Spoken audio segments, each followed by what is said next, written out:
அப்படின்னா எந்த பாதிப்புலேருந்து நம்ம ஈஸியாக நம்ம வந்து பாதுகாக்கக்கூடிய ஆற்றல் அறிவில் இருக்கு. மனம் போகும் இடமெல்லாம் போகாமல் தீமையிலிருந்து விலகி நல்ல வழியை நாடி செல்லும்.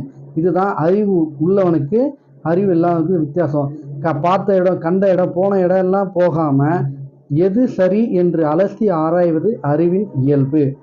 எந்த பொருளை பற்றி யார் யார் எப்படி சொன்னாலும் அதன் உண்மை தன்மையை ஆராய்ந்து பார்ப்பது அறிவின் ஆற்றல். ஒருத்தவங்களை பற்றி இன்னொருத்தவங்க பொருளை பேசுவதோ அவங்கள பற்றி தவறாக சொன்னாலேயும் கூட அந்த அதில் உண்மை இருக்கிறதா என்று அலசி ஆராய்வது தான் அறிவினுடைய ஆற்றல். அடுத்தவர்களுக்கு புரியும் வகையில் எளிமையாக விளக்கி சொல்வதும், பிறர் கூறுவனவற்றில் அதில் வந்து எவ்வளோ கடினமான வார்த்தைகள் இருந்தாலும் அதை எளிமையாக புரிந்து கொள்ளக்கூடிய ஆற்றல் யாருக்கு இருக்குது அப்படின்னு பார்த்தீங்கன்னா அறிவு உள்ளவர்களுக்கு மட்டுமே. சரி, உலகத்தில் உள்ள மக்கள் எல்லாம் எப்படிப்பட்டவங்க பார்த்தீங்கன்னா